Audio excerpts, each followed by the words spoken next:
TG, una buona giornata a tutte le persone che ci stanno seguendo da casa.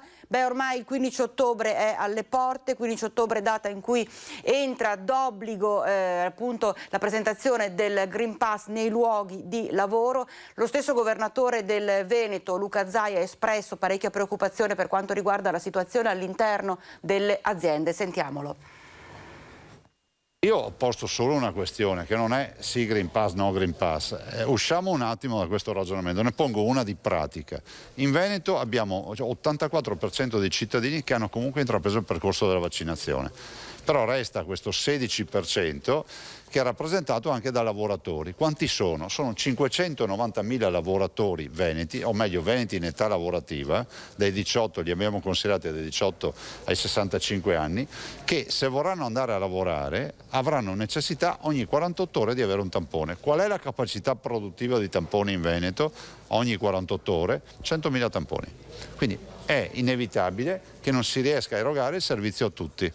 Numeri alla mano, il governatore Zaia evidenzia ancora una volta come a pochi giorni dall'entrata in vigore dell'obbligo di Green Pass anche nei luoghi di lavoro sia praticamente impossibile effettuare tamponi per tutte le persone che ne abbiano necessità proprio per potersi recare al lavoro. Se un lavoratore non vaccinato vuole andare a lavorare e vuole sottoporsi al tampone, bisogna garantirgli il test.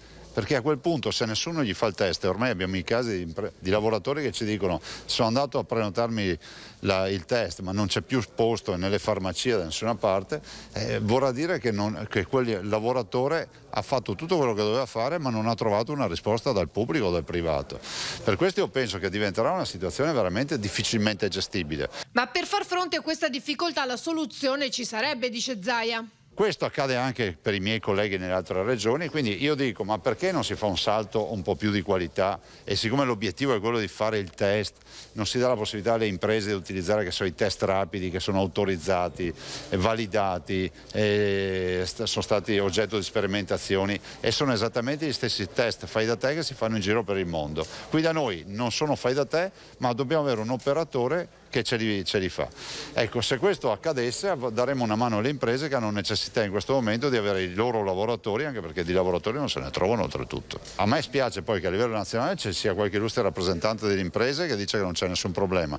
Poi a livello locale, dove comunque i problemi li troviamo, vedo che anche il presidente Carraro di Confindustria solleva il problema, ma è inevitabile perché comunque questo è un problema. Io prevedo che ci saranno un sacco di lavoratori che non saranno riusciti a farsi il tampone. Prevedo che ci possono essere due alternative, o entreranno lo stesso in azienda oppure resteranno tutti fuori. Queste le dichiarazioni a margine della conferenza a Palazzo Balbi di presentazione di Vinitaly Special Edition, in cui Zaia è tornato sulla questione Prošek. Scava e ancora scava, insomma un pezzo di carta saltata fuori. Non sono proprio così convinto che i croati siano titolari di quella parola Prošek. E a proposito di tamponi, è proprio l'Ulstre Serenissima che potenzia i propri servizi per effettuare i tamponi anche nei centri vaccinali. La ASL 3 Serenissima si prepara alla pressione collegata all'introduzione dell'obbligatorietà del Green Pass, introducendo il servizio tamponi al Pala Expo e in tutti i centri vaccinali, da Dolo a Chioggia, da Mira al Lido di Venezia.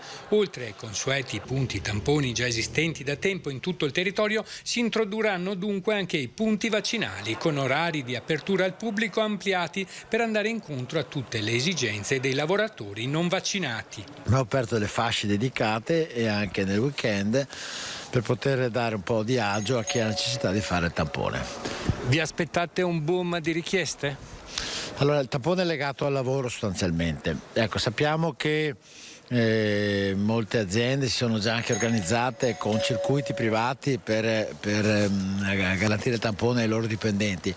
Quindi il numero è ancora un numero imprecisato. Evidentemente tareremo dopo i primi 2 giorni la richiesta. Abbiamo fatto un aumento a raddoppio dell'attuale potenza di fuoco che abbiamo, perché oggi tra le farmacie, medici base e le strutture dell'azienda Ulstre vengono erogati dai 5 ai 6 mila tamponi. Abbiamo previsto per dopodomani la possibilità di farne più di 10.000 e dei eventuali ampliamenti a, diciamo così, a soffietto in virtù di quella che sarà la richiesta nei giorni successivi.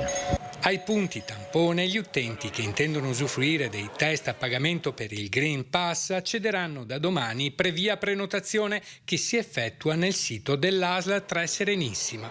Il costo previsto è di €15 a tampone.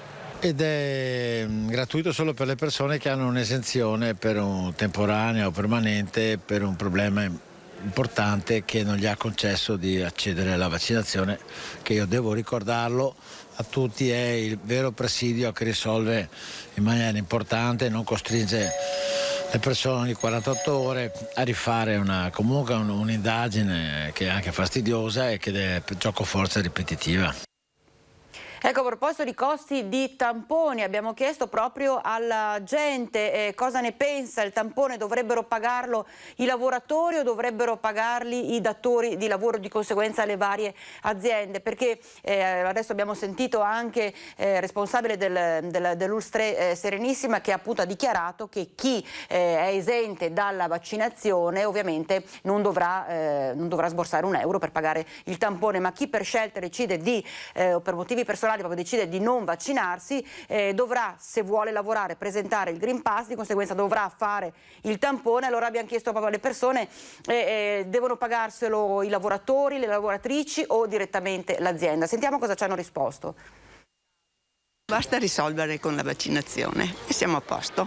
No, dovrebbe pagare il lavoratore che non vuole vaccinarsi, secondo me. Cioè è giusto che insomma l'azienda o il tampone magari lo metta a disposizione all'azienda, ecco. Secondo me deve essere a carico dell'azienda, perché non è giusto che un lavoratore paga €15. Io ho mia figlia, non vuole fare il vaccino perché lei nel suo tempo ha avuto i suoi problemi di salute, allora c'ha paura facendo il vaccino che non ritorna a quello che è ritornato, no? Però lei non è giusto che ogni 15 giorni deve pagare €15. Ogni 2 giorni, 48. Sono 48, non è giusto per me queste robe qua. Il costo dei €15 dovrebbe essere a carico dell'azienda oppure a carico del lavoratore? A carico del lavoratore. Un po' più calmierato il prezzo del tampone, e magari metà e metà. Così c'è una responsabilità da parte del lavoratore e anche un coinvolgimento del datore di lavoro. Io lavoro in sanità, quindi mi rendo conto della difficoltà, però anche delle necessità di tutta la collettività. È un prezzo che può essere rivisto in particolare per chi non può fare il vaccino e quindi diventa una necessità fare il tampone. Poi, nel senso, magari sta anche alle aziende a decidere come organizzarsi, se trovare un modo per gestire internamente la cosa, sempre nel rispetto della privacy del lavoratore, chiaramente. E a proposito di tamponi, in questi giorni soprattutto sono le farmacie che sono state letteralmente prese d'assalto dalle persone per la prenotazione dei vari tamponi in vista proprio del 15 di ottobre. Come volumi, nell'ultimo mese le farmacie venete hanno eseguito 500.000 di tamponi.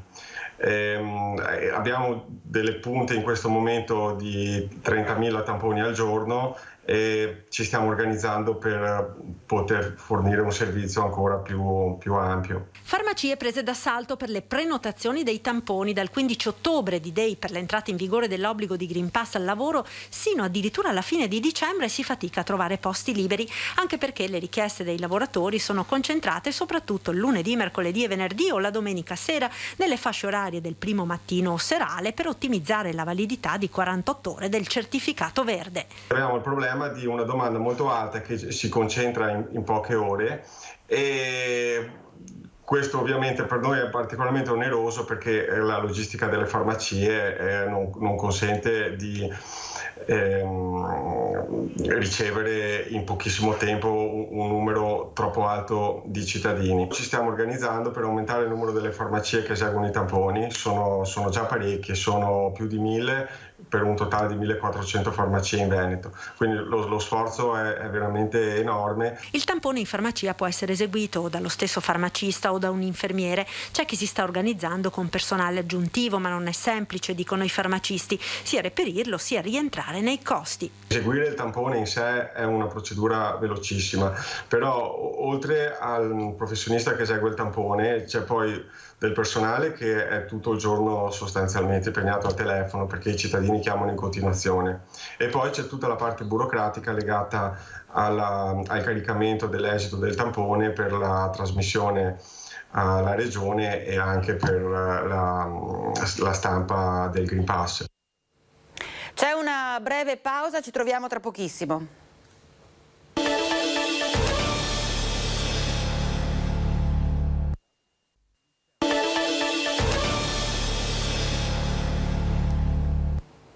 Insomma, stiamo seguendo nel corso del nostro notiziario un po' a livello regionale, nelle varie città, come si stanno avvicinando e sta approcciando la gente appunto all'obbligatorietà del Green Pass che entrerà in vigore il prossimo 15 ottobre. Per esempio a Belluno il Comune sta attivando una serie apposta per tamponi da dedicare ai lavoratori del settore del manufatturiero, un modo per venire incontro alle necessità dei tantissimi lavoratori e tantissime lavoratrici che si trovano senza appunto una dose di vaccino, ma che devono farsi i tamponi, devono presentare quindi il Green Pass.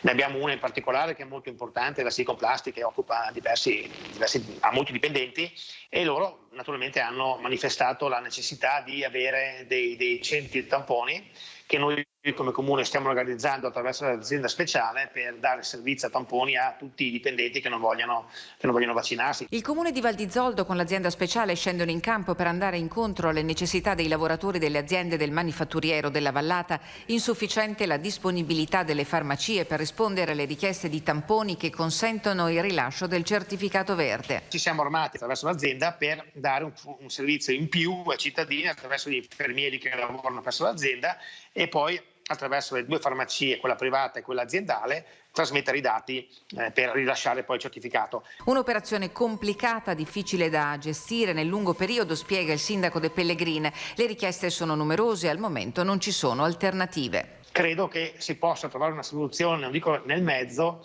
ma ne ho sentita una che al di là della provenienza può essere magari considerata, è quella di poter prevedere un tampone a distanza maggiore rispetto a quanto è previsto attualmente. Nel capoluogo, dopo un incontro fra dirigenti, assessorato e segretario generale, è stato varato il modello organizzativo che scatterà venerdì prossimo per i dipendenti di Palazzo Rosso. L'obbligo della certificazione verde sarà esteso a tutti i soggetti che svolgono a qualsiasi titolo la propria attività in comune, anche sulla base di contratti esterni.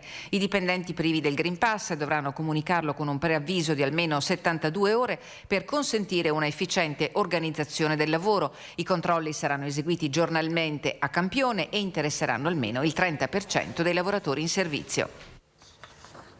E restiamo nel bellunese. ACC a fine corsa, la produzione si fermerà a fine novembre, impossibile per il Mise continuare a far debito.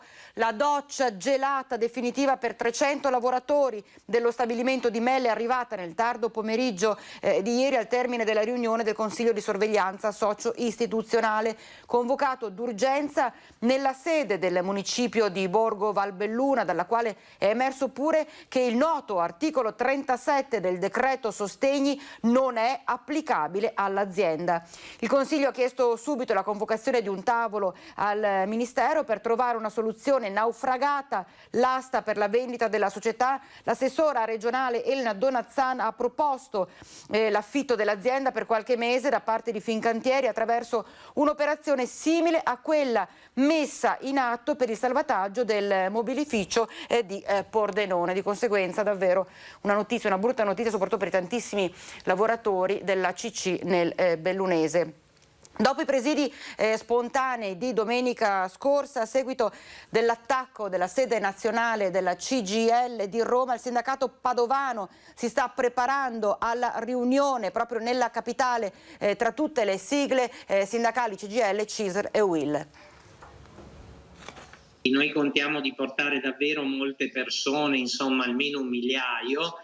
C'è una risposta evidentemente spontanea dopo i fatti accaduti, non è che si fa fatica ad organizzare chiaramente i pullman a portare così tante persone perché c'è sicuramente una reazione di popolo e democratica rispetto a un fatto inaudito di una gravità straordinaria. Saranno circa 1000 i padovani che sabato affronteranno il viaggio verso Roma per partecipare alla manifestazione indetta dai sindacati CGIL, CISL e UIL per rispondere e reagire all'assalto che sabato ha subito la sede storica romana della CGIL.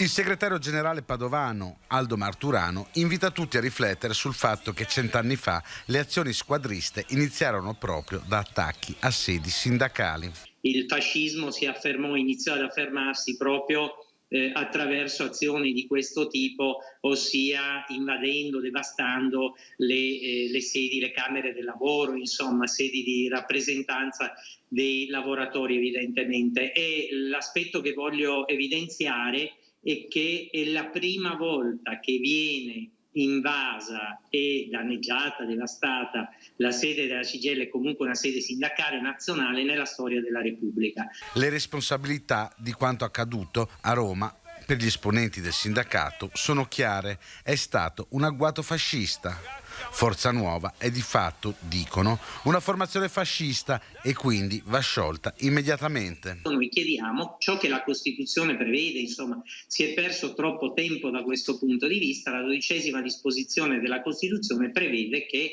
organizzazioni che si richiamino al fascismo siano considerate fuori legge, insomma, né più e né meno. Abbiamo in collegamento proprio da Padova Chiara Gaiani. Chiara, buongiorno, ben ritrovata. Insomma, abbiamo sentito le rappresentanti sindacali del CGIL del Padovano. Chiara, non ti vedo. Prova a tirare un pochino su il telefono perché non riesco a vedere, eccoti, un pochino più su ancora che non riesco a vederti il viso, se no, eccoti qua. E appunto abbiamo sentito che ha annunciato la sua partecipazione a Roma per sabato prossimo, ci saranno tutte le sigle sindacali CGIL, CISL e UIL, e poi è stato lanciato anche proprio domenica, ce ne siamo occupati anche nei nostri telegiornali, lanciato l'invito, un accorato invito a tutti, anche i movimenti, partiti, perché in maniera unitaria si vada a condannare quanto accaduto sabato scorso proprio a Roma con l'assalto alla sede CGIL. Chiara, una situazione molto forte che sta coinvolgendo anche proprio la città di Padova. Sì, è una condanna unanime quella che è andata nella città di Padova. Noi abbiamo prima sentito per altri motivi il sindaco, ma già dalla Pianola aveva fatto una dichiarazione, si era fatto quindi a portavoce di tutti i cittadini, da primo cittadino come il sindaco di Padova, Sergio Giordani.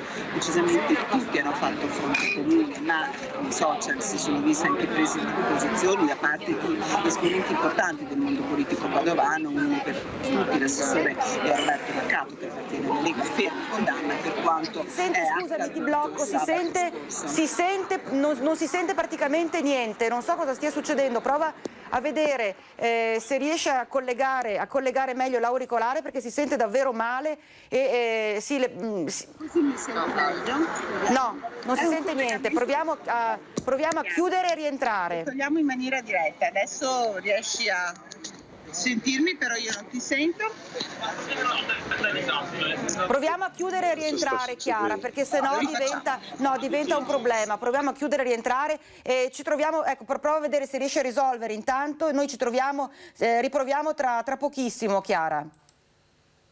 Ecco, noi allora intanto continuiamo a parlare di situazione Green Pass. A Zero Branco nel Trevigiano è stato avviato proprio un evento relativo alla questione Green Pass. Vediamo di che si tratta.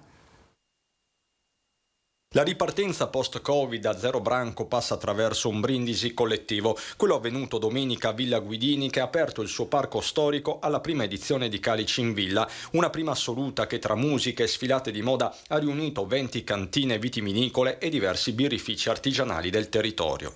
Il vino non è sicuramente uno dei prodotti collegati a Zero Branco, ma noi abbiamo voluto, perché no, sfruttare la villa. È un prodotto che non si produce qui a Zero, ma che trova un buon riscontro proprio in una domenica di festa, una domenica che ha il segnale e deve darci anche un po' la speranza della ripartenza. Ripartire dall'enogastronomia e dall'arte, questo è il connubio che ha portato in villa centinaia di partecipanti, tutti muniti di Green Pass con i controlli affidati a protezione civile e polizia locale. Siamo riusciti a trovare la quadra per fare in modo che tutti i visitatori potessero nel massimo del rispetto delle normative ma godere appieno della giornata e degli spazi che la villa ci offre.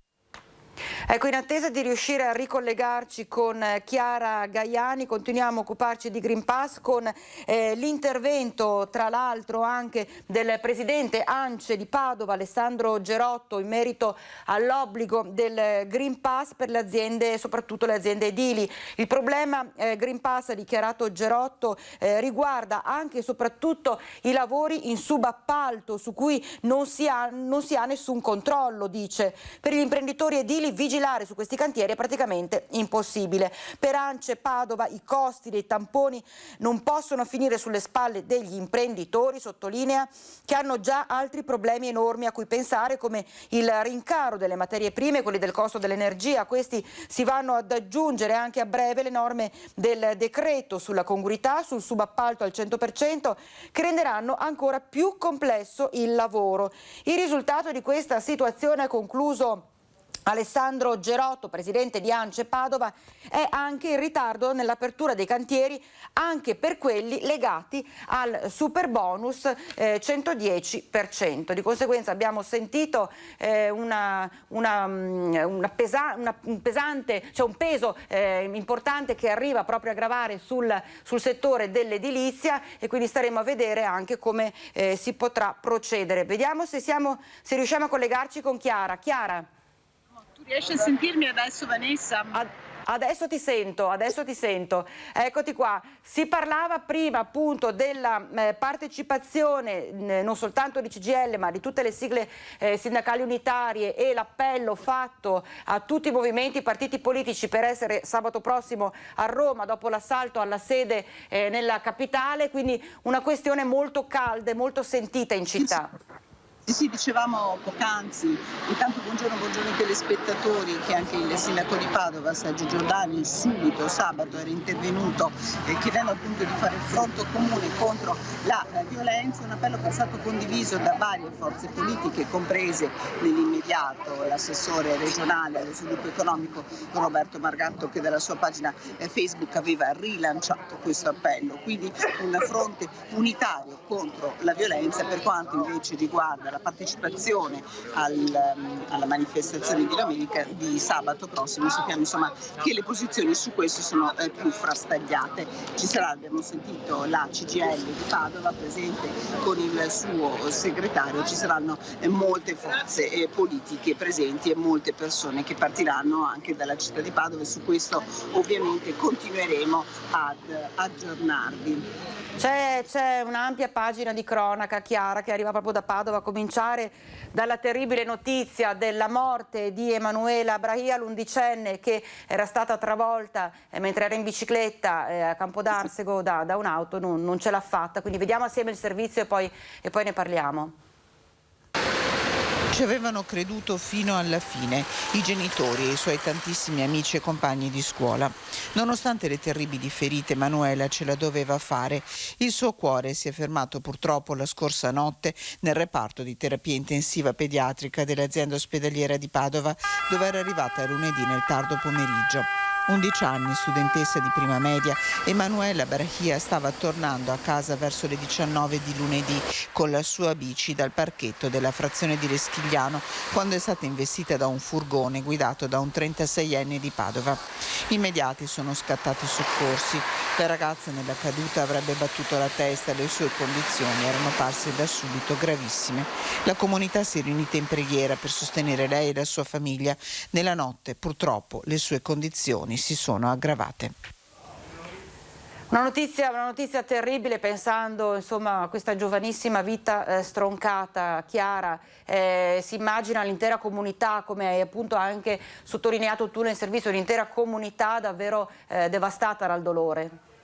Abbiamo sentito il sindaco di Campodarsego, Walter Gallo, abbiamo sentito anche alcune persone che hanno visto, o quantomeno hanno cercato di capire cosa potesse essere accaduto. Sulla dinamica dell'incidente c'è ancora da fare chiarezza, perché non si capisce esattamente se Emanuela era in sella alla bici, l'aveva a mano, era sulle strisce pedonali oppure no. Vedrete poi insomma anche nei servizi che grazie al collega Francesco Rattai prepareremo per le edizioni di questa sera, insomma, che c'è ancora molta incertezza. Di sicuro quel tratto di strada, che è una strada provinciale, però in quel tratto di competenza comunale alla gente che corre davvero molto velocemente, è un tratto di collegamento per la regionale 308, quindi la velocità è sicuramente incriminata da parte anche dei residenti, non solo in questo caso particolare, ma anche insomma nel resto della giornata. Dicevano sfrecciano, certo. Le auto,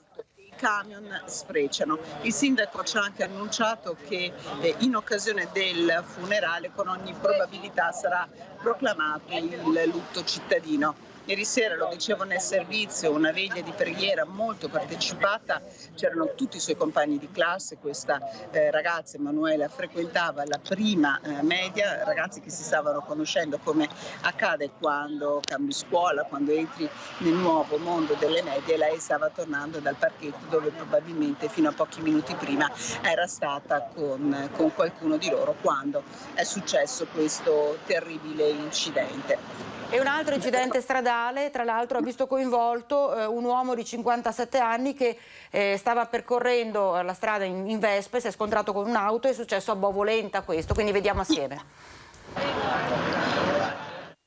Un incidente stamattina intorno alle 7 a Bovolenta. Un uomo di 57 anni in sella alla sua Vespa si è scontrato contro un'auto guidata da una trentenne di Brugine. L'uomo è stato portato d'urgenza in ospedale a Padova. Anche la donna, lievemente ferita, è stata portata all'ospedale a Monselice per le cure del caso. Sul posto sono intervenuti gli agenti della polizia stradale che stanno accertando le responsabilità in materia di precedenza relativamente all'urto laterale. Ecco, se Chiara può aspettarci, noi ci separiamo per qualche minuto, c'è una breve pausa e poi torniamo in diretta e vediamo le novità che arrivano da Padova.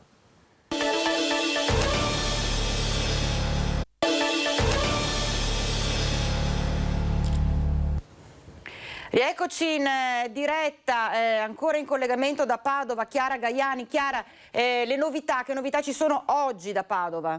Ecco, se mi permetti ti farei vedere dove ci troviamo con il collega Francesco Rattai, perché ci troviamo di fronte al Pala Indoor, che è proprio una specie di costola dello stadio Euganeo di Padova, ma è una struttura particolare. Ce ne sono, pensate, due simili in Italia, questa a Padova e questa a Bologna, perché circa mezz'ora fa è stata scoperta una targa in ricordo di Claudio Sinigaglia, consigliere regionale del Partito Democratico, ma per anni anche vice sindaco della città di Padova e assessore allo sport, l'uomo che proprio ha contribuito, ha fortemente voluto, nonostante tutto, la realizzazione di questo palazzetto che permette a tantissimi ragazzi di fare ginnastica al coperto anche durante ovviamente l'inverno, quindi qui si allenano chi fa atletica leggera, chi fa ginnastica artistica, ed è una struttura davvero eccezionale che hanno voluto intitolare alla sua memoria ad un anno esatto dalla scomparsa di Claudio Sinigaglia. Erano veramente presenti tante persone, c'erano anche i figli hanno fatto dei ricordi commossi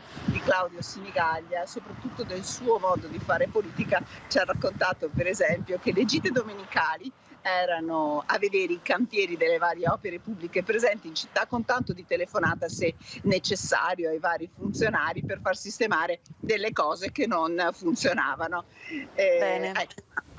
Bene, allora io ringrazio la nostra Chiara Gaiani, poi tutti i servizi, tutti gli approfondimenti nel telegiornale di questa sera. Grazie Chiara, buon lavoro, buona continuazione. Restiamo a Padova e ci occupiamo di un altro fatto di cronaca. Invece un operatore sociosanitario è affogato dentro un tombino cercando di recuperare ancora non si sa che cosa, ma davvero una tragedia che ha lasciato sotto shock tutti quanti.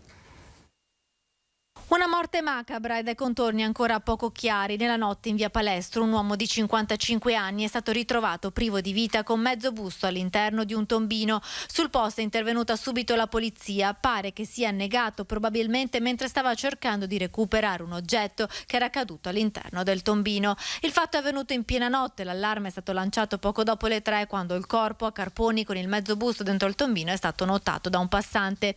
La vittima è Salvatore Masia, 55 anni, originario di Sassari e residente poco lontano dal luogo del ritrovamento. Non presentava segni di violenza e secondo il medico legale sarebbe morto soffocato a causa della fanghiglia presente dentro il tombino. Pare che prima della tragedia avesse assunto sostanze alcoliche. E un tunisino di 43 anni è stato denunciato per l'aggressione che è avvenuta ancora 2 settimane fa. Padre e figlio, siamo a Mogliano, che sono stati picchiati e morsi dal cane dell'uomo. I carabinieri di Mogliano hanno identificato e denunciato uno dei 2 responsabili dell'aggressione dello scorso 26 settembre a padre e figlio lungo il Terraglio. Si tratta di un tunisino di 43 anni, residente a Mogliano, con alle spalle precedenti per reati contro la persona e danneggiamento. Erano le 23 quando un ventenne, rientrando a casa, si è imbattuto in 2 soggetti con un cane di grossa taglia, un Rottweiler lasciato libero. Qualche sguardo di troppo e ne è nato un battibecco. Mentre arrivavano i carabinieri, sul posto è accorso il padre del ragazzo. Entrambi sono stati aggrediti a calci e pugni mentre il cane li mordeva e mentre cercavano di allontanarsi il tunisino e l'amico hanno lanciato contro di loro delle bottiglie di vetro. Entrambi sono finiti al pronto soccorso per i morsi e le contusioni, il figlio con una prognosi di 1 mese e il padre di 10 giorni. Il 43enne dovrà rispondere di lesioni, minaccia aggravata, omessa custodia dell'animale e resistenza a pubblico ufficiale. E un altro incidente stradale mortale è avvenuto invece nel veneziano. Un uomo ha perso la vita nello scontro frontale tra la sua automobile e un'auto cisterna alimentare.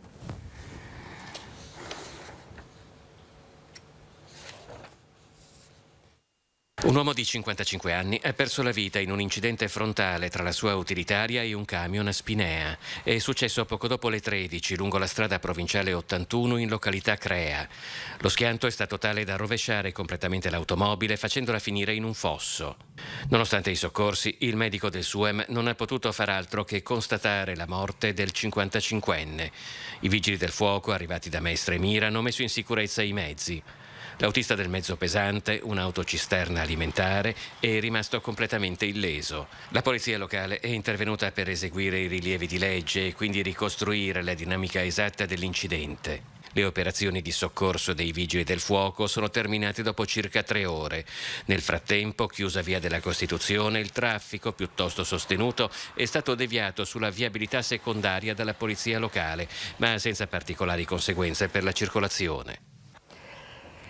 E una notizia che è arrivata poco fa, un uomo di 48 anni residente a Pieve del Grappa è morto proprio questa mattina mentre stava lavorando in un cantiere edile a Caerano San Marco per lo schiacciamento del cranio a causa di alcuni pannelli che gli sono caduti addosso. L'uomo lavorava per l'impresa Parisotto, sono intervenuti gli uomini dello Spisal e subito ovviamente l'automedica da Montebelluna.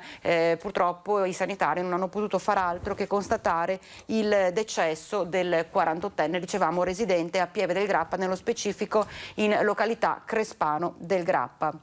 E adesso invece vi mostriamo un video che ha fatto il giro della rete, una rissa tra giovanissimi in pieno centro a Piove di Sacco. Il sindaco invita i genitori a essere più presenti soprattutto nella vita dei figli. Guarda botte. Sta destando molto scalpore il video postato in rete che ritrae una decina di giovanissimi azzuffarsi in mezzo a una rotonda a Piove di Sacco. L'episodio è di sabato sera. Le forze dell'ordine hanno preso in carico il filmato per i dovuti approfondimenti. Sono qualche decina i minori coinvolti, nessuno dei quali è rimasto ferito. In un primo momento si vede un giovane aggredito e buttato a terra quasi al centro della rotonda. Poco dopo arrivano degli amici a difenderlo, bloccando per qualche minuto il traffico. Il primo cittadino di Piave di Sacco, Davide Gianella, che sabato sera era sul posto con la polizia locale e i carabinieri, sottolinea come non bisogna ingigantire gli eventi e riportarli alla loro giusta dimensione. Quanto è successo qui a Piave di Sacco questo weekend ci interroga come genitori e come istituzioni. A Piave di Sacco noi abbiamo investito moltissimo sulla sicurezza e il dispositivo messo in piedi, seppur in via emergenziale, insieme alla polizia locale e ai carabinieri, ha funzionato in quanto si è gestita la situazione in un'ottica preventiva. Chiaramente se ci sono dei reati questi sono al vaglio delle forze dell'ordine e per quanto riguarda il futuro stiamo valutando la risposta delle istituzioni che deve essere chiara e decisa. L'opposizione, per voce del capogruppo della Lega in Consiglio Comunale, Andrea Recaldin, primo a diffondere il video in rete, sottolinea come bisogna usare il pugno di ferro con chi si macchia di questi gesti. Ci separiamo per qualche minuto, ci troviamo subito dopo la pausa in diretta.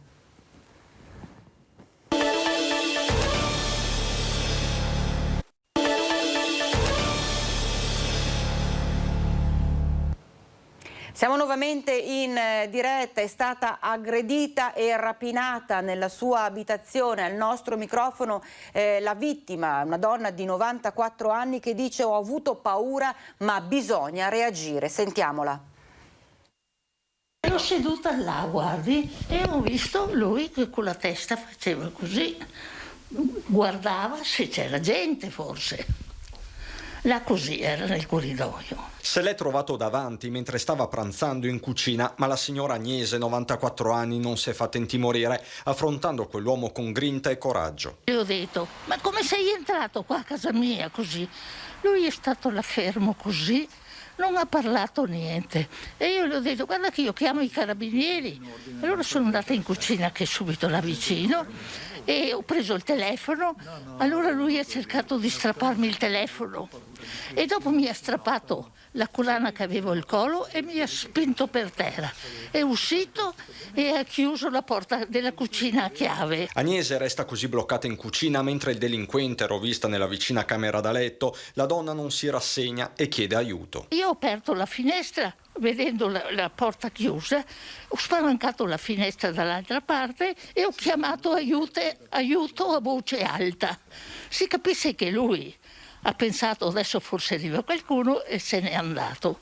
E dopo ho chiamato quello di fronte che era via e dopo è arrivato e ha chiamato i carabinieri e loro sono venuti. Ai militari la 94enne racconta le sequenze vissute e descrive l'uomo nel dettaglio. Era una persona per bene.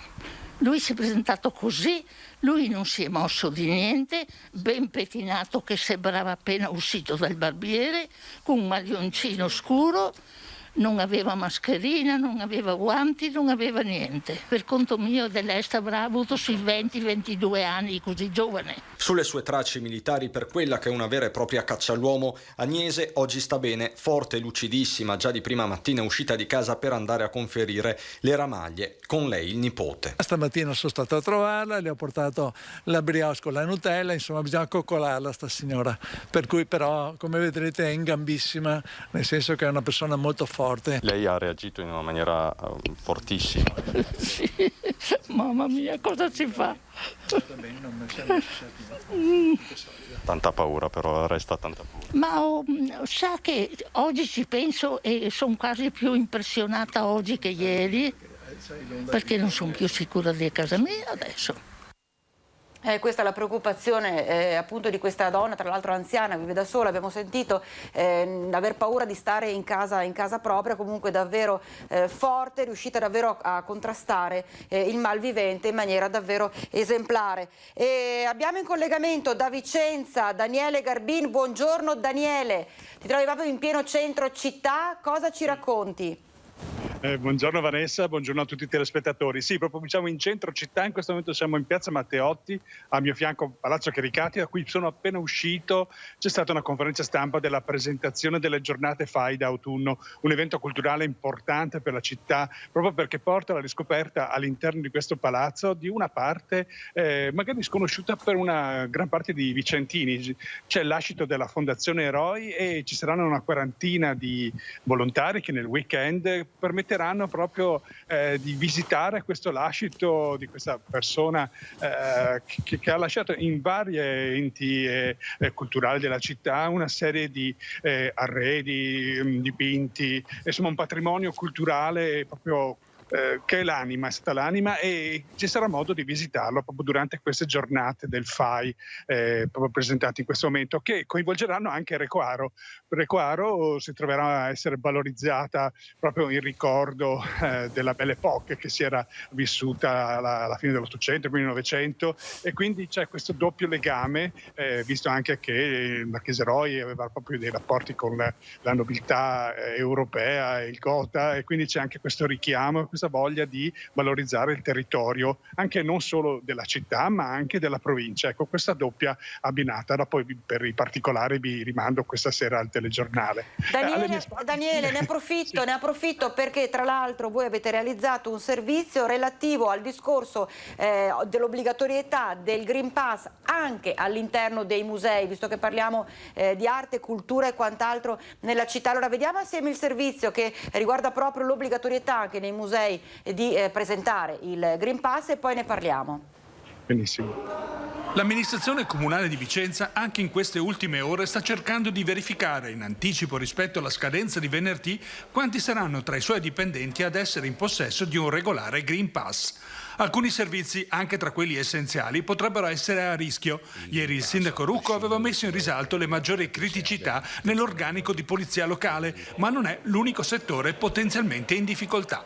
Qualche problema ce l'abbiamo perché probabilmente dopo la polizia locale l'altro settore particolarmente coinvolto in questo tema è proprio quello culturale, ma perché sono tanti musei e sono tanti i servizi che diamo, quindi chiaramente il personale che dipende o direttamente o indirettamente dall'assessorato cultura è piuttosto numeroso. Tutti i dipendenti diretti o in appalto come la guardiania dei musei dovranno essere vaccinati o in possesso di un tampone eseguito entro le 48 ore. Devo dire che sono tanti dipendenti comunali fino a questo momento non dotati di Green Pass, anche se molti stanno correndo a prenotare il vaccino. Noi cercheremo assolutamente di dare il miglior servizio possibile e quindi garantiremo le aperture dei musei, tutti i servizi che vogliamo dare senza nessuna sospensione e neanche nessuna riduzione. Il settore museale vicentino sta riscuotendo un particolare successo di pubblico anche nell'ultimo fine settimana. Il prossimo weekend però qualche specifica realtà potrebbe trovarsi in situazioni organizzative difficili. Un museo particolarmente delicato è il museo di Palazzo Chiericati, perché lì per una serie di coincidenze c'è una congiuntura di personale che effettivamente non ha il Green Pass. Io ho l'alternativa comunque perché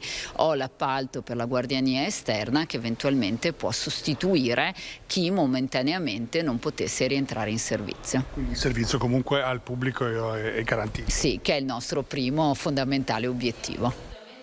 Daniele, abbiamo proprio sentito l'assessora Siotto che parlava di Palazzo Chiericati, dove ti trovi tu, le difficoltà nel trovare persone, garantendo però appunto il museo aperto per i visitatori e le visitatrici, quindi insomma c'è questa garanzia data dal comune. Sì.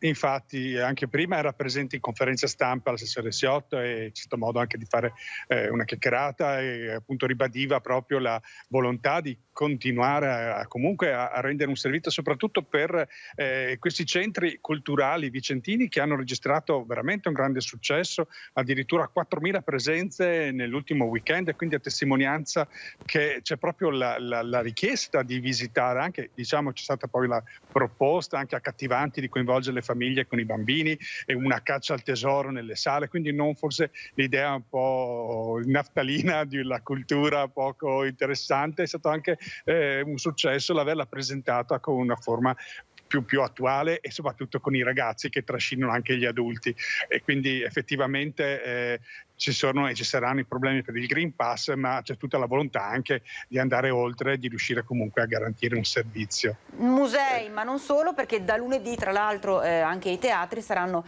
aperti al 100%, uno su tutti il Comunale di Vicenza. Guardiamo il servizio.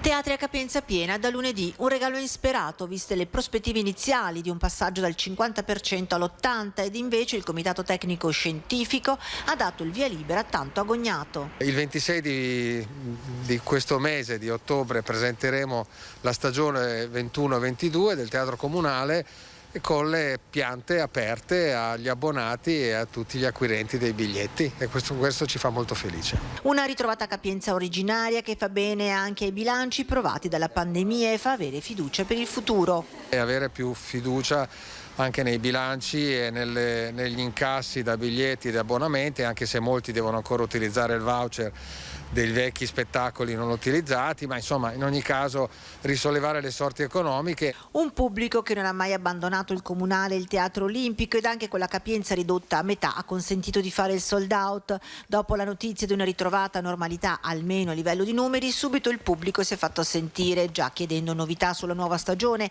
il che conforta in tema di biglietteria, anche se molti ancora non hanno utilizzato il voucher della scorsa stagione. In tutto questo però resta da risolvere ancora un nodo. Abbiamo un'altra attesa però, quella che ci autorizzano di aprire il bar all'interno dei teatri, perché ancora non c'è stato detto niente in questo senso. Forse una svista? È infatti incomprensibile che il bar interno del teatro non possa aprire, visto che per accedere al teatro stesso si deve comunque essere muniti di Green Pass. Ecco Daniele, abbiamo sentito anche appunto certe problematiche che riguarda la riapertura, la riattivazione un po' di tutto quello che è il mondo della cultura e dello spettacolo anche nella città di Vicenza. Per quanto riguarda invece proprio la situazione Green Pass, quindi obbligo di presentare il Green Pass da parte di lavoratori e lavoratrici, a Vicenza che aria tira, Daniele? Direi che in questo momento stiamo ancora, anche oggi abbiamo sentito l'amministrazione comunale, perché sta cercando di fare il possibile per avere una proiezione più fedele a quello che sarà poi venerdì, perché dicono che in amministrazione è impossibile riuscire a ottenere veramente il numero di chi poi si presenterà o non si presenterà al lavoro perché decide di non di esibire il Green Pass. Con una proiezione, un sondaggio, comunque il Comune sta proprio cercando di intuire soprattutto i settori, lo diceva nel servizio prima la polizia locale, ecco, di avere modo poi di allertare le sostituzioni. Al momento c'è l'ottimismo, però c'è anche la corsa a vaccinarsi. Ecco, un'altra cosa che lo diceva l'assessore Siotto e anche in altri settori. Noi abbiamo sentito anche Valeria Porelli, che è la delegata proprio per la funzione pubblica. Anche lei in questo momento assiste anche una volontà di una parte almeno dei dipendenti che stanno cercando di correre ai ripari e di farsi questo vaccino o il pass. Ecco, per cui però al momento è proprio l'impossibilità.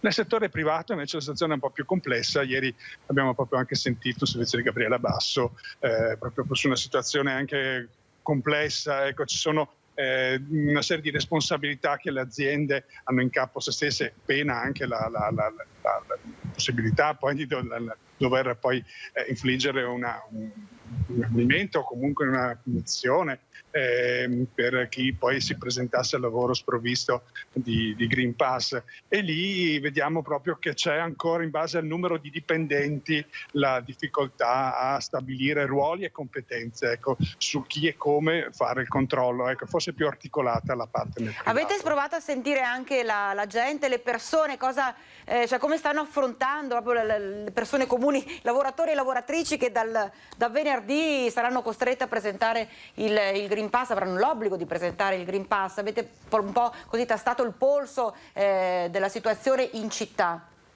Ma Vanessa, mediamente sento che c'è l'esigenza di voler cambiare passo, sì. E quindi molto si dice forse era più efficace a questo punto richiedere l'obbligo del vaccino. Ecco, qualcuno resta scettico su questa posizione sul fatto di aver creato le condizioni senza poi scatenare l'obbligo. È un po' questa la posizione. La maggior parte sono intenzionati a far, già approvano l'azione, ecco, il giro di vita ulteriore che ci ha fatto. Ovvio che di fronte anche ai disordini, al giusto modo di esprimere anche posizioni diverse, poi subentra anche la condanna per le modalità dei fatti violenti che abbiamo visto purtroppo a Roma e a Milano nei giorni scorsi.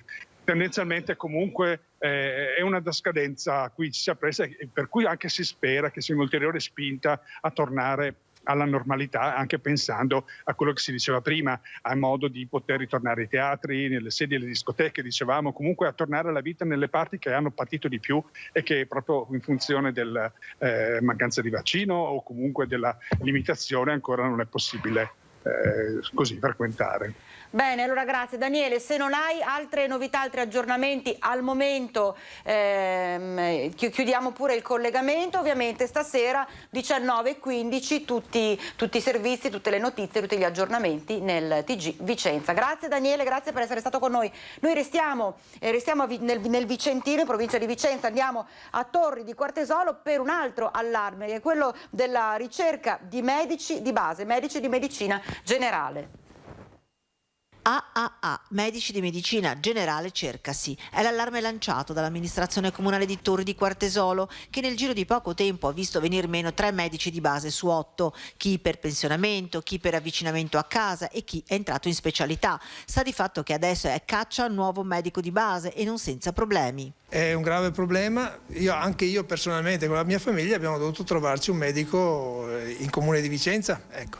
E molte persone, soprattutto anziane, si troveranno certamente a disagio, si trovano a disagio e c'è anche il disagio in questo momento di andare a cambiare medico, perché con 4.500 assistiti che devono cambiare tutti insieme medico è un problema. Un cambio del medico per niente facile, visto che quelli presenti non hanno accettato di incrementare la propria quota di assistiti se non in numero risibile.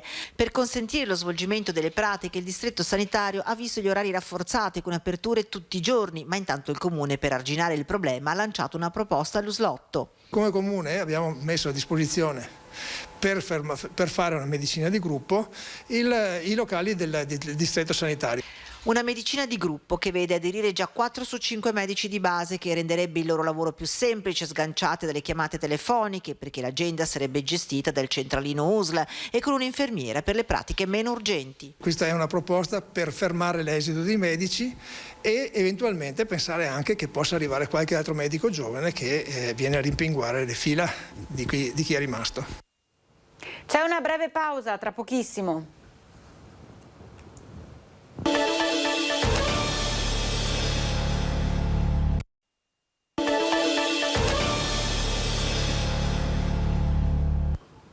Focus TG, siamo nuovamente in diretta, abbiamo parlato assieme al collega Daniele Garbin proprio a Vicenza della situazione dei teatri, musei e quant'altro. In realtà adesso a Bassano del Grappa ci occupiamo di un altro teatro, anzi un ex teatro completamente abbandonato in fortissima sofferenza.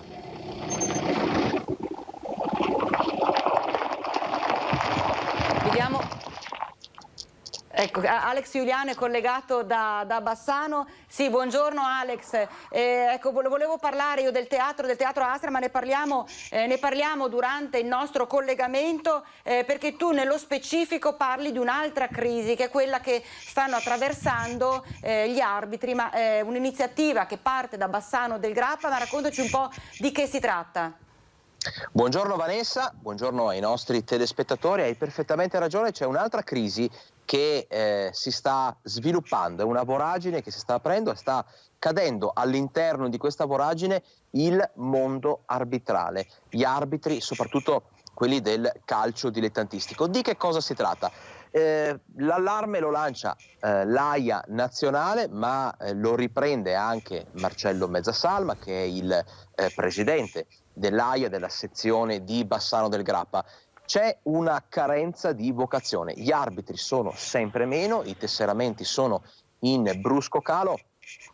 C'è chi dice che questo sia dovuto al prolungarsi dello stop dei campionati durante il periodo di pandemia. Fatto sta che sono a rischio verosimilmente anche i campionati della prossima stagione, o perlomeno quelli del 2022-2023, perché gli arbitri sono sempre meno. Non si riescono a trovare nuovi ragazzi che inizino questo lungo percorso, lungo, affascinante, un percorso che regala sicuramente anche tante soddisfazioni, quello degli arbitri, dei fischietti nostrani, e abbiamo visto come ad esempio le sezioni proprio di Bassano del Grappa, di Schio, insomma di Vicenza e non solo, riescono poi a sfornare degli arbitri che hanno successo in campo nazionale e internazionale. Che cosa nasce da Bassano del Grappa? Un'idea portata avanti, come dicevo, dal presidente Marcello Mezzasalma, ovvero quello di chiedere aiuto direttamente alle società.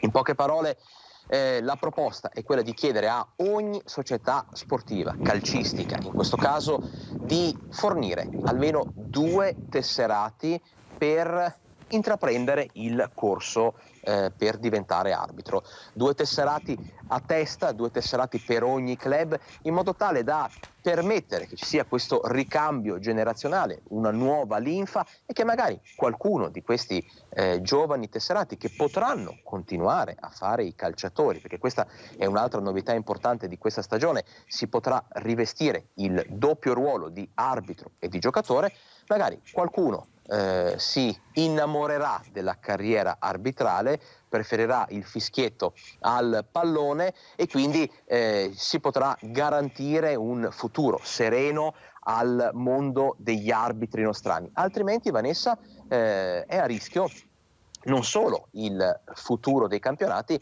ma proprio tutta quella che è una lunghissima tradizione. Da Bassano, ad esempio, come non poter ricordare l'arbitro Agnolin e quant'altro, insomma una lunghissima tradizione di storicità, di professionalità, di grandi arbitri, di grandi figure nazionali e internazionali, che rischia di sparire. Allora Alex, io ti tengo ancora qualche istante, però prima appunto avevo lanciato il servizio che riguarda un altro momento davvero drammatico che sta vivendo quello che era lo storico ex teatro di Bassano del Grappa, un appello che viene lanciato proprio non soltanto alla proprietà ma anche all'amministrazione comunale di Bassano del Grappa. Poi torniamo e ne parliamo. I fiumi ci ricordano che tutto passa, tutto scorre e che prima o dopo tutto finisce inevitabilmente per sfociare nel mare magnum della quotidianità. Il Brenta in tutto ciò è quanto mai emblematico. 10 giorni fa ha bagnato le celebrazioni del Ponte Vecchio e accompagnato la sfilata degli alpini. Ma come detto, tutto scorre e tutto passa e Bassano non può permettersi di vivere di ricordi. La quotidianità adesso ha bisogno di altro, di risposte concrete e di fatti, ma soprattutto ha bisogno che vengano mantenute le promesse, senza più tentennamenti, senza distrarre i cittadini con luci, paillette e tagli del nastro, oltretutto indigesti e mal riusciti. Il silenzio dell'amministrazione comunale di Elena Pavan è sempre più assordante, a partire dal nulla che è stato fatto e detto dal comune sulla riapertura del Tempio Ossario, un risultato storico che Rete Veneta ha raccontato insieme a chi ci ha messo la faccia, il cuore e l'impegno, perché amministrare bene una città significa amarla, difenderla e curarle le ferite, proprio come la cicatrice del Teatro Astra, completamente dimenticato e abbandonato. Una voragine che ha squarciato il suo tetto, ma anche quell'anima di Bassano che non dimentica e non abbandona. Cosa sta facendo il comune per il teatro? Che fine ha fatto la promessa di restituirlo alla città? E nel frattempo cosa verrà fatto al tetto e alle strutture danneggiate? Nella relazione del tecnico incaricato di verificare la situazione della sicurezza relativamente all'Astra si legge che in occasione di eventi meteorologici eccezionali potrebbero verificarsi dei distacchi o delle cadute. Il tecnico raccomanda un intervento di demolizione dall'alto delle parti pericolanti, eppure su tutto grava il più totale silenzio. Tutto scorre in riva al Brenta, tutto passa, ma la memoria dei bassanesi resta in attesa. Anche perché tra l'altro, Alex, tutti noi ricordiamo proprio i momenti dello splendore del Teatro Astra, i grandissimi spettacoli, l'arte, la cultura su quel palcoscenico. Adesso è una grandissima tristezza vedere proprio come è ridotto, e il brutto è pensare che come hai detto anche tu nel servizio, non si sta facendo niente, quindi il rischio è che peggiori ancora di più, se può peggiorare ancora di più la situazione, Alex. Assolutamente, Vanessa. Oltretutto, qualche tempo fa, quando abbiamo sentito direttamente la voce dei bassanesi, in più di un'occasione ci è capitato di incontrare genitori con i propri figli che appunto spiegavano ai loro figli che in quel teatro loro erano cresciuti, loro avevano conosciuto la cultura, si erano divertiti.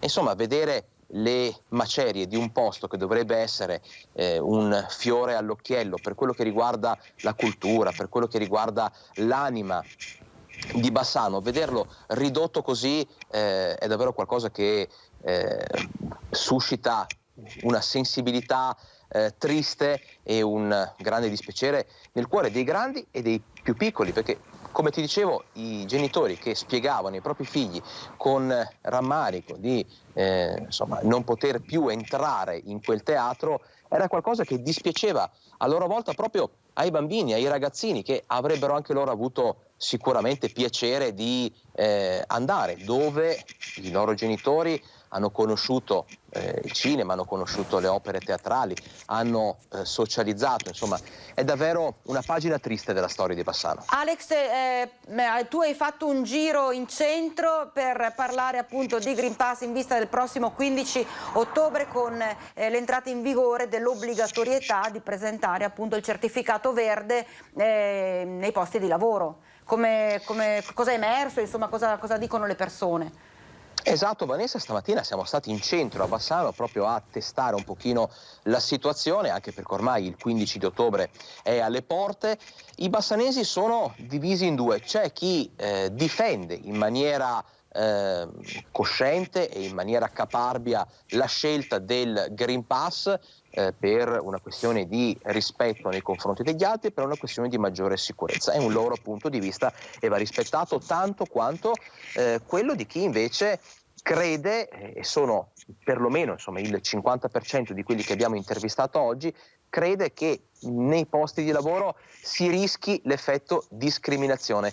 Qualcuno crede in maniera abbastanza convinta che almeno nella fase iniziale, nei prossimi 10-15 giorni, ci saranno tante persone che preferiranno non andare a lavorare piuttosto che tradire quello che è un loro credo, un loro ideale.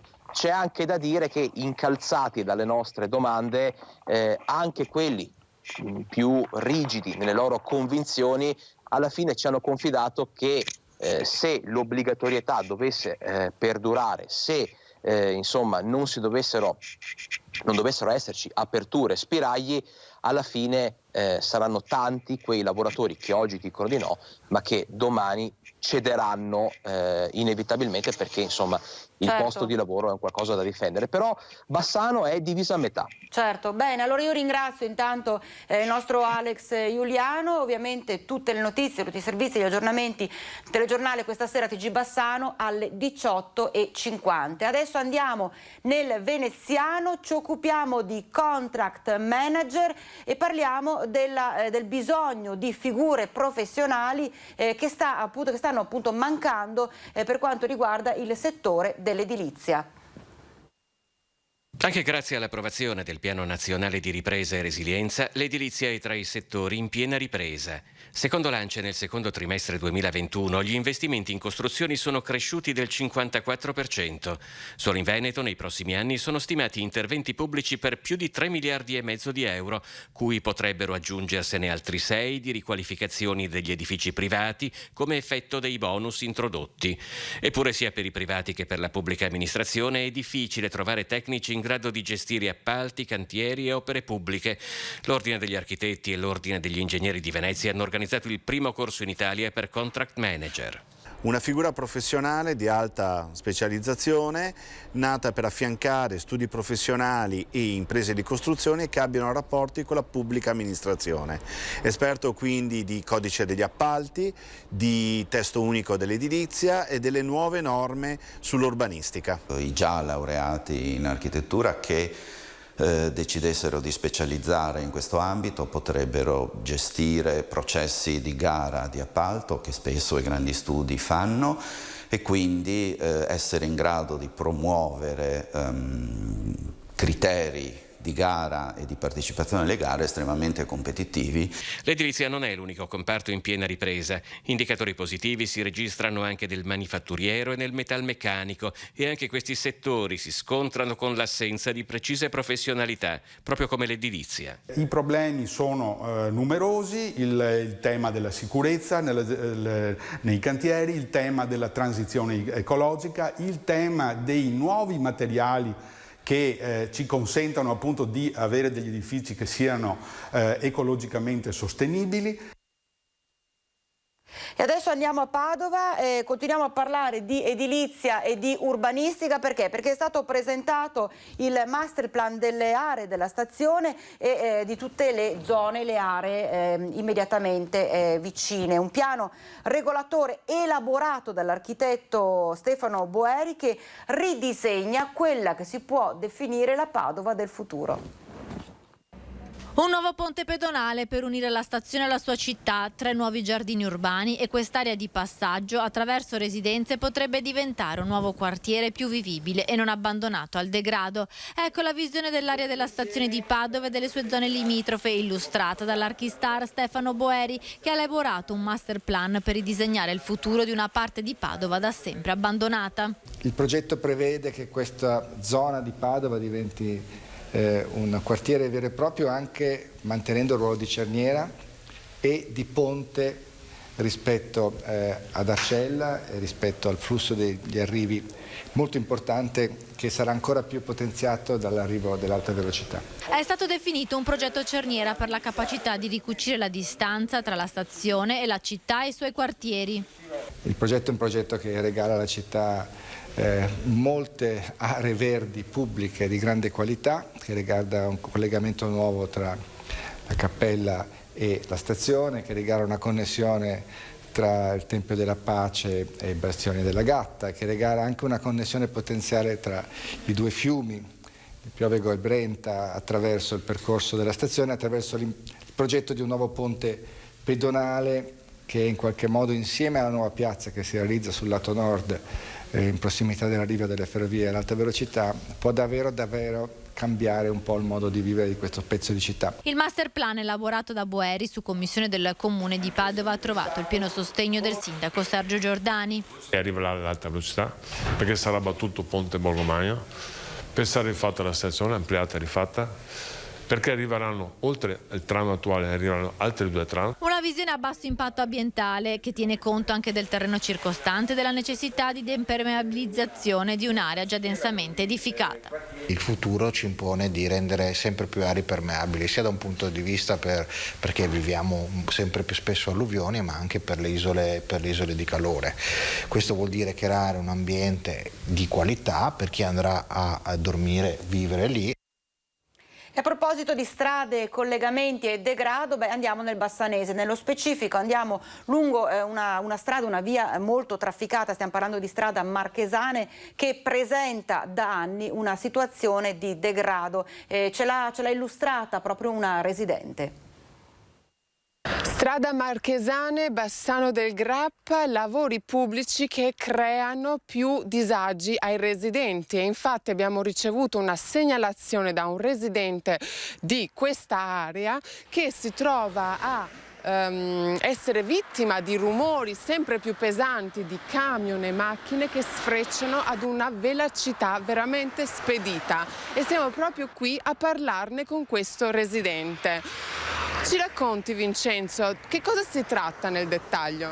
Hanno fatto dei lavori per quanto riguarda il discorso del metano, poi hanno riasfaltato però quando passano le macchine addirittura trema la casa quando passano i camion. Abbiamo chiamato per vedere se sistemavano la strada, però purtroppo siamo stati costretti a chiamare voi. Che risposte vi hanno dato? Di aspettare che si sistema. Di aspettare che si sistema l'asfalto da solo, si appiana piano piano da solo. Oltre ai disagi acustici che Vincenzo e la sua famiglia stanno vivendo da mesi, c'è un'ulteriore situazione di degrado. Infatti l'area dietro casa di Vincenzo si trova in uno stato di totale abbandono e nessuno si è preso la responsabilità di porre un rimedio. È una vera e propria giungla, abbiamo chiamato il comune per avere delle informazioni, per sapere chi deve venire a pulire, e però il comune sembra che non sappia di chi sia il proprietario di tutta questa foresta. Basta che guardi qua, hai anche tu i rami sopra la testa, hai fatto fatica a venire qua. Chiediamo solo un po' di pulizia, non è che chiediamo niente altro. Adesso cambiamo decisamente argomento, parliamo del prosecco e di tutta quella che è la produzione delle famosissime bollicine.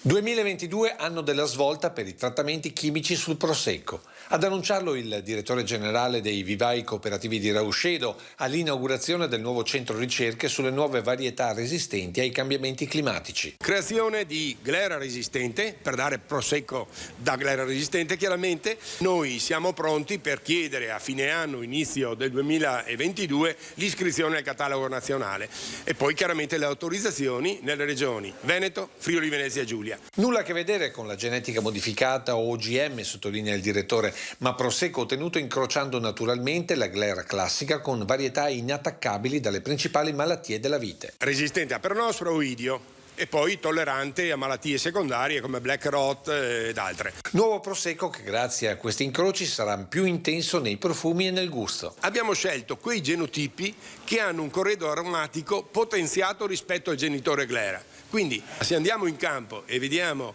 le selezioni che noi abbiamo creato di glera resistente, praticamente identiche, e poi il contenuto nel mosto è addirittura migliore rispetto a quello del glera perché è più complesso. I primi filari del nuovo prosecco sono già presenti ai piedi del castello di Collalto per dimostrare che una viticoltura senza chimica è possibile. Come farete a convincere i duri e puri, ad esempio, delle colline del prosecco? Noi non vogliamo, imporre le nostre proposte a nessuno. Abbiamo già presso l'azienda Borgo Luce Giustiniani una collezione di tutti i glera resistenti e là i viticoltori poi potranno scegliere. Vogliono andare avanti e pensare a un futuro con un po' più di tranquillità? Bene. Vogliono rimanere ad affrontare i problemi con le armi che avevano?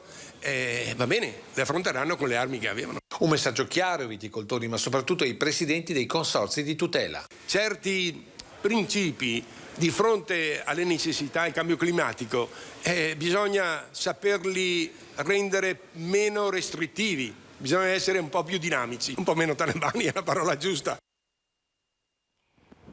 E di vino, di cibi, dei vari processi proprio per arrivare ai piatti serviti, ai bicchieri pieni di vino. In questo caso si parlava del prosecco. Se ne stanno occupando e ne stanno studiando i ragazzi e le ragazze che stanno frequentando l'istituto alberghiero intitolato a Mario Rigoni Stern. Siamo ad Asiago, tra l'altro c'è stato un importante ampliamento, un albergo didattico che rappresenta una novità pensate a livello nazionale.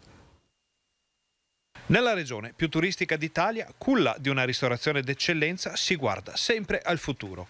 E il futuro sono loro, i ragazzi del Mario Rigoni Stern di Asiago, che da oggi, grazie alla provincia e all'Unione Montana, possono farsi le ossa con una nuova sede e una novità a livello nazionale. Nel complesso asiaghese è stato infatti ricavato da una vecchia casa cantoniera un albergo didattico che permetterà agli studenti di imparare il mestiere dell'accoglienza direttamente a scuola. Adesso bisogna pedalare, abbiamo innanzitutto queste bellissime cucine in cui i nostri ragazzi potranno fare la loro pratica e sicuramente crescere, non solo dal punto di vista formativo, ma sicuramente anche dal punto di vista professionale. La provincia ha investito quasi 2,5 milioni di euro per la ristrutturazione e l'ampliamento dell'ex Villa Zecchin, nella quale trovano posto aule, una cucina all'avanguardia e anche una sala ristorante.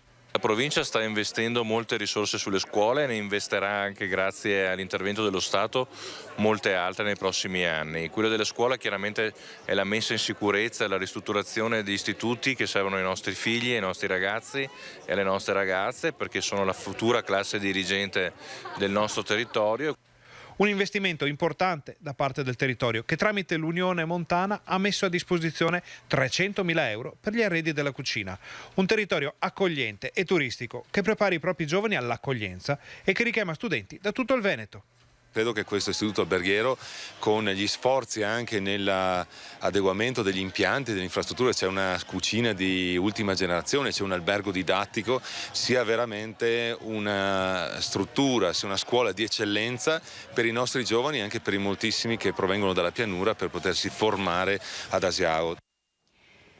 E ancora giovani protagonisti e protagoniste del prossimo servizio, ragazzi e ragazze sensibilizzati sempre più ai temi dell'ambiente grazie al progetto scolastico ETRA Academy. È iniziata ufficialmente la 26esima edizione del progetto scuola ideato da ETRA Academy.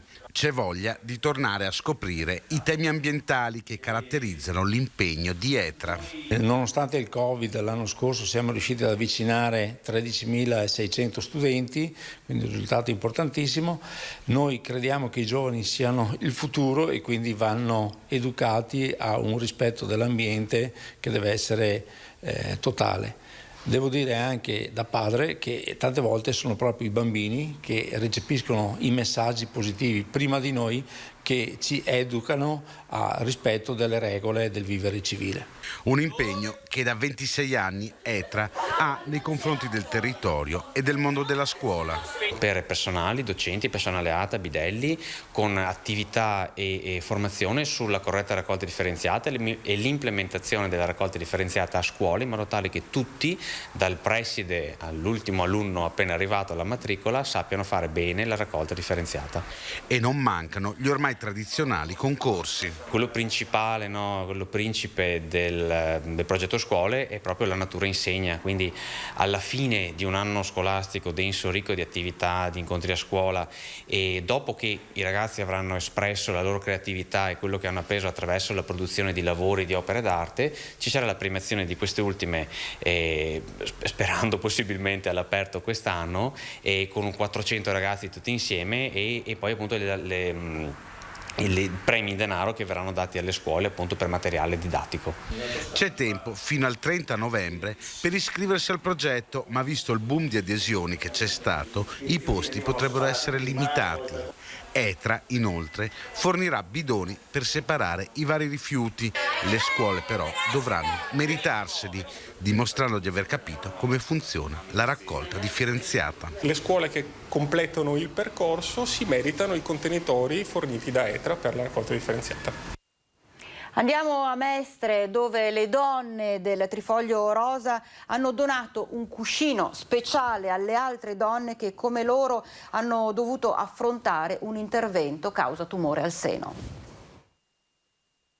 Questo te lo doniamo come appunto donne del Trifoglio Rosa di Mestre e spero che ti possa essere utile come è successo a me 2 anni fa, quando me l'hanno donato. In occasione dell'Ottobre Rosa, le donne del Trifoglio Rosa operate di tumore al seno hanno deciso di donare a chi, come loro, ha subito lo stesso intervento, un cuscino a forma di cuore realizzato personalmente, da oggi alla fine dell'anno in una struttura ospedaliera di Treviso. Un modo per essere vicine, un modo per essere con loro, anche se non fisicamente, attraverso questo fantastico cuscino a forma di cuore. Ha una forma ergonomica adatta per proteggere la ferita dal peso del braccio.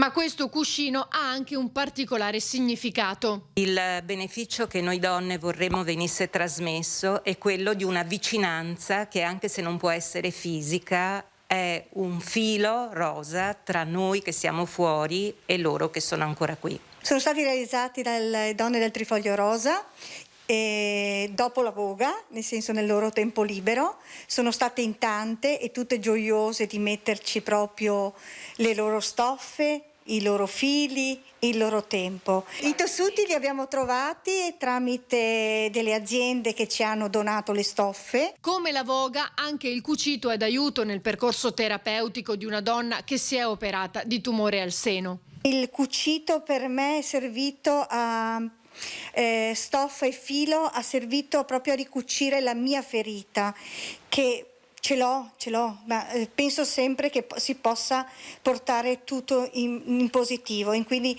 in progresso della vita, perché noi siamo qui e la vita vogliamo viverla. E con questo bel messaggio di condivisione, di sorellanza soprattutto, si chiude il nostro telegiornale. Ricordo i 2 appuntamenti: 18:50 TG Bassano, 19:15 TG Vicenza. Grazie per averci seguito, un buon proseguimento di giornata, arrivederci.